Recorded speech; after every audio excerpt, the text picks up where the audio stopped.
William Nelson was the youngest of 3 sons born to Dr. Thomas W. Nelson and Frances Doniphan in Maysville, Kentucky. He attended Maysville Academy and enrolled at Norwich University at the age of 13. 2 years later, Nelson completed his preparatory training at the Vermont Military School when Representative Garrett Davis secured him an appointment as a midshipman in the U.S. Navy. In the spring of 1840, Nelson began his training aboard the USS Delaware. Over the next 5 years, he sailed the South Pacific. Nelson then joined the first class at the newly established Naval Academy in Annapolis, Maryland. In February of 1848, he became the acting master of the USS Scourge. At the conclusion of his service, Nelson was awarded a Sword of Heroism and Proficiency as an artillerist. In the summer of 1894, Nelson joined the Mediterranean Squadron. On September 19, 1854, he was promoted to sailing master, and on April 18, 1855, he achieved the rank of lieutenant. In September of 1858, Nelson joined the USS Niagara for a mission to return captured slaves to Monrovia, Liberia. 2 years later, he served as an ordnance officer at the Washington Navy Yard. 2 days after Abraham Lincoln's inauguration, U.S. Navy Lieutenant William Nelson visited the Executive Mansion, exuding a confident and bold demeanor typical of Kentuckians. Nelson has served the nation for over 21 years, both at sea and on shore. Known for his imposing personality, intellect, and memory, he was a captivating speaker, but could be dictatorial when opposed. Lincoln recognized Nelson's Southern affinities and saw potential for his alignment with Union interests. Tasked by Lincoln to assess Kentucky's political climate, Nelson proposed a plan to arm Unionists in Kentucky. Secretary of War Simon Cameron provided 5,000 converted rifles to support the Union Home Guard. By July 1, 1861, Nelson was detached from the Navy to organize a 10,000-strong force for the expedition into East Tennessee. He coordinated with Union leaders in Kentucky, establishing Camp Dick Robinson despite the state's neutral stance. At the end of November 1861, William Nelson joined the Army of the Ohio under Don Carlos Buell in Louisville. Commanding the 4th Division, Nelson's unit was the first to enter Nashville on February 25, 1862, following its recapture by Union forces. In March of 1862, Buell received orders to join Brigadier General Ulysses S. Grant at Savannah, Tennessee. Nelson led the advance, wading his men across Duck River at Columbia. He arrived at Savannah on April 5th, and the next morning Confederate forces attacked Shiloh. Grant ordered Nelson to advance to Pittsburgh Landing, where his fresh troops reinforced the Union line, helping to repulse Confederate charges. On April 7th, Nelson's division led the Union counterattack, ultimately forcing the Confederates to withdraw. On May 21, 1862, he ordered Colonel Thomas D. Sedgwick's brigade to siege high ground near Widow Surratt's house. On May 28th, Nelson captured a Confederate-held crossing over Bridge Creek with Sedgwick's brigade, marking the last significant action of the siege. In late summer of 1862, General Jefferson C. Davis, exhausted from service, took a 20-day leave to recuperate in Indiana. While he was away, the situation in Kentucky deteriorated as Confederate forces, led by Generals Edmund Kirby Smith and Braxton Bragg, gained control of much of the state. On September 18th, Davis reported to General Wright in Cincinnati, who ordered him to assist General William Nelson in Louisville. Davis, who had recovered, was tasked by Nelson to organize and arm Louisville citizens. However, tension escalated when Nelson became enraged with Davis for not knowing recruitment specifics, leading Nelson to expel Davis from Louisville. Davis reported to Wright in Cincinnati, but was soon sent back to Louisville due to the urgent need for leadership. On September 28th, Davis confronted Nelson at the Galt House, demanding an apology. Nelson dismissed him angrily, and Davis, in a fit of rage, shot and killed Nelson. Despite being taken into custody, Davis was not immediately punished due to the urgent military situation. Major General Horatio G. Wright secured Davis's release, and he returned to duty without trial. Davis avoided conviction largely because the Union Army needed experienced commanders. Although General Buell initially sought a court-martial, the matter was dropped. Davis continued his military service, eventually becoming the first military governor of Alaska, but never advanced beyond the rank of colonel, a limitation he attributed to the incident with Nelson.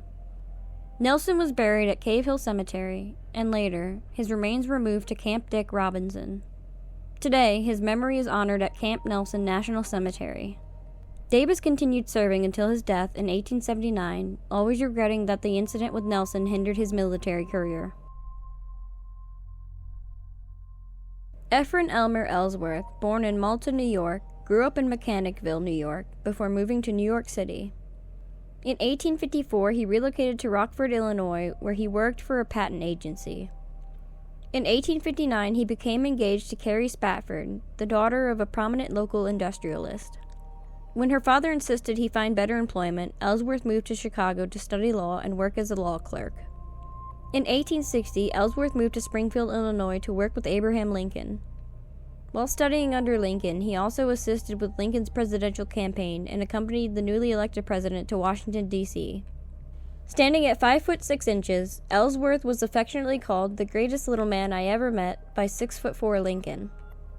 In 1857, Ephraim Ellsworth became the drill master of the Rockford Greys, a local militia company, while studying military science in his spare time. After achieving success with the Greys, he went on to train militia units in Milwaukee and Madison. Upon moving to Chicago, he was appointed colonel of the Chicago National Guard Cadets.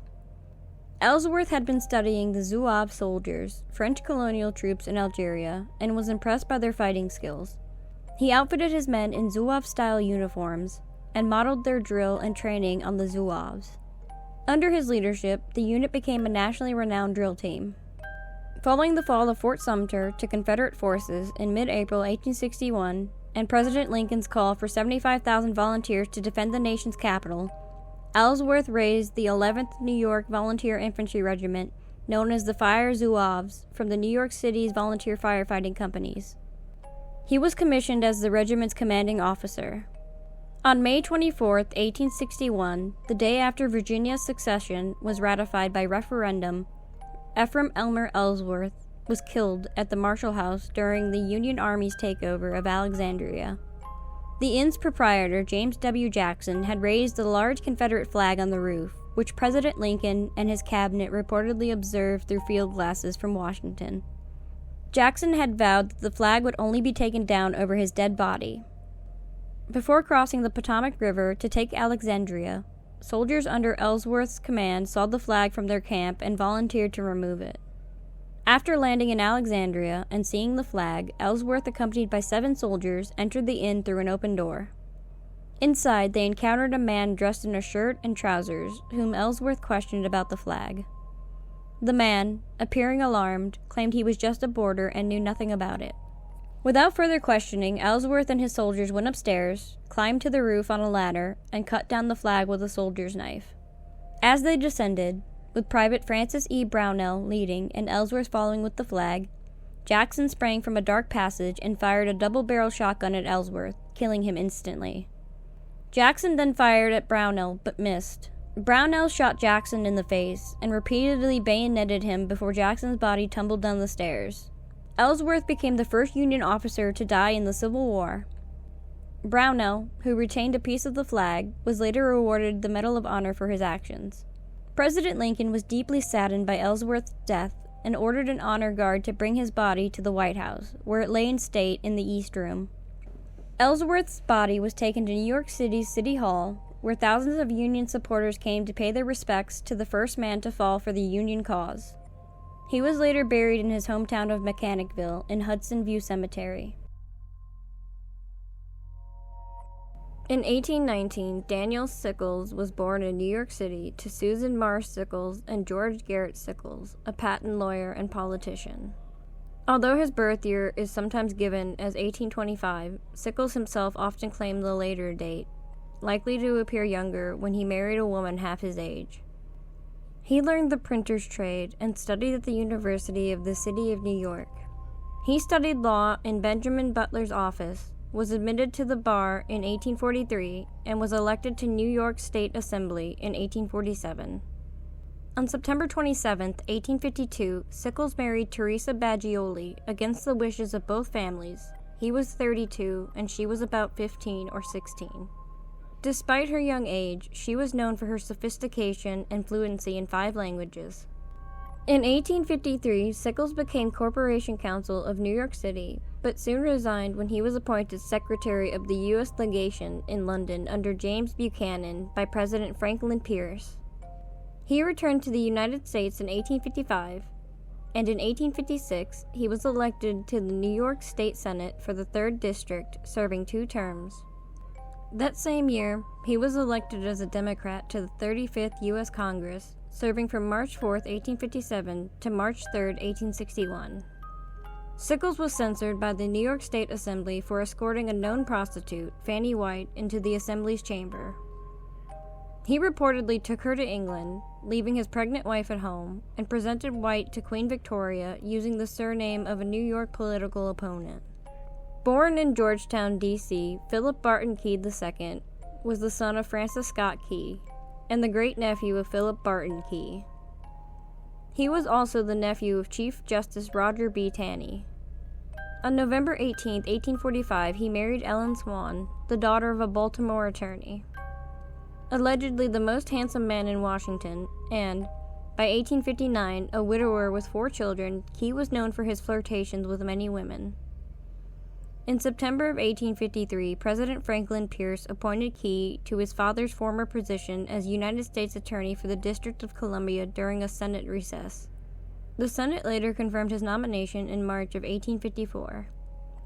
4 years later, he was renominated and confirmed for another 4-year term, which he would serve until his death. Sometime in the spring of 1858, Teresa Sickles began having an affair with Key.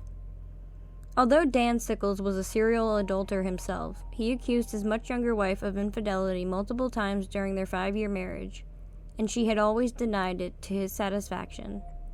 However, Sickles received an anonymous letter informing him of his wife's affair with Key. When he confronted her, she confessed, and Sickles made her write out her confession on paper. On February 27, 1859, in Lafayette Square, across from the White House, Daniel Sickles shot and killed Philip Key Barton II, the United States Attorney for the District of Columbia. Sickles had seen Key sitting on a bench outside his home, signaling to his wife, Teresa. Sickles confronted Key, rushed outside, cried, "Key, you scoundrel, you have dishonored my home, you must die," and repeatedly shot the unarmed Key with a pistol. Key was taken to the nearby Benjamin Ogle Taylor house, where he later died. Sickles surrendered at Attorney General Jeremiah Black's house, a few blocks away on Franklin Square, and confessed to the murder. After visiting his home with a constable, he was taken to jail. There, he received numerous privileges, including being allowed to retain his personal weapon and receive many visitors. The influx of visitors was so great that Sickles was granted the use of the head jailer's apartment to accommodate them. Among his visitors were many congressmen, senators, and other leading members of Washington society. President James Buchanan even sent Sickles a personal note. Harper's Magazine reported that visits from his wife's mother and her clergy were particularly painful for Sickles. They told him that Teresa was overwhelmed with grief, shame, and sorrow, and that the loss of her wedding ring, which Sickles had taken during his visit home, was more than she could bear. Sickles was charged with murder and secured several leading politicians as defense attorneys, including Edwin Stanton, who later became Secretary of War, and Chief Counsel James T. Brady, both associated with Tammany Hall. Sickles pleaded temporary insanity, the first use of this defense in the United States. Stanton argued before the jury that Sickles had been driven insane by his wife's infidelity and was thus out of his mind when he shot Key. The newspapers soon hailed Sickles as a hero for saving all the ladies of Washington from this rogue named Key. Sickles had obtained a graphic confession from Teresa, which was ruled inadmissible in court but was leaked to the press and printed in full. The defense strategy ensured that the trial dominated conversations in Washington for weeks, and the extensive national coverage was sympathetic to Sickles. In the courtroom, this strategy brought drama, controversy, and ultimately an acquittal for Sickles. Sickles was acquitted on the grounds of temporary insanity, a crime of passion, in one of the 19th century's most controversial trials.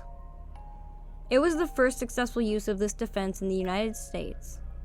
Philip Barton Key II is buried in Oak Hill Cemetery, with a memorial in his son-in-law's family plot in Westminster Hall and burying grounds in Baltimore.